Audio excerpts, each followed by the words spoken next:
आगे बढ़ावा देश के बाटे के बात मत कर। आगे बढ़ावा देश के बाटे के बात मत कर। देशभक्त के करेजा पे घात मत कर। दुश्मन लागल बा अपन देश के बर्बाद करे पे। दुश्मन लागल बा अपन देश के बर्बाद करे पे। कान फोड़ दी दुश्मन से जाके मुलाकात मत कर। मरला के बाद भी नाम में जान बा। मरला के बाद भी नाम में जान बा। उ फौज में रहे देशभक्ति पहचान बा। सलाम करतानी हम ओह देशभक्त के।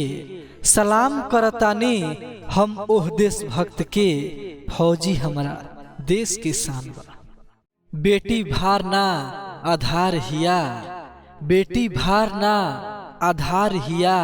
जीवन के नदी के उधार हिया। संभाल के राख एह बेटियन के। संभाल के राख एह बेटियन के।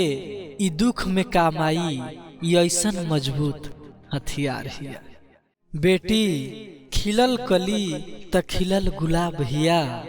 बेटी खिलल कली त खिलल गुलाब हिया। बेटी मीठा मीठा ख्वाब हिया। जवाब नइखे एह बेटियन के। जवाब नइखे एह बेटियन के। बेटी हर सवाल के जवाब हिया। उड़ जाला नींद ये सोच के।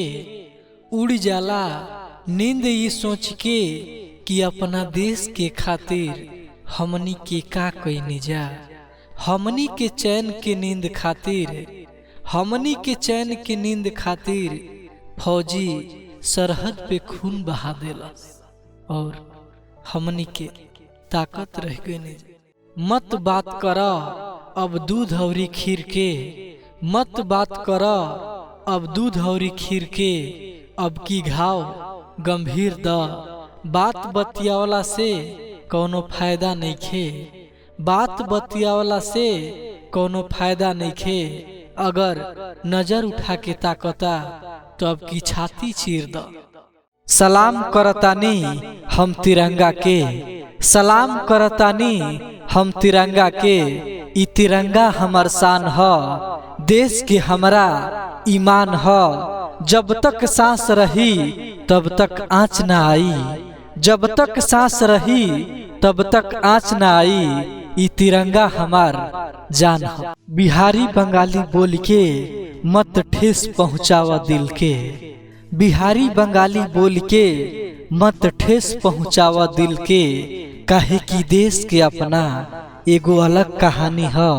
मत बाटा देश में रह के देश के। अरे मत बाटा देश में रह के देश के। हमनी की असली पहचान तो हिंदुस्तानी है।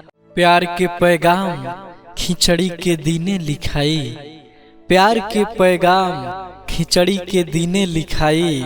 दिल के बात दिल से कहाई।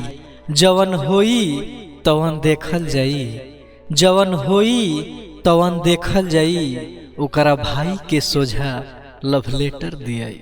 सोरहो सिंगार अभिये से करताड़ी। सोरहो सिंगार अभिये से करताड़ी। लइकन के फेर में रहस ऐंठ के चलताड़ी। जवानी में लोग त कोहड़ा हो जाला। जवानी में लोग त कोहड़ा हो जाला।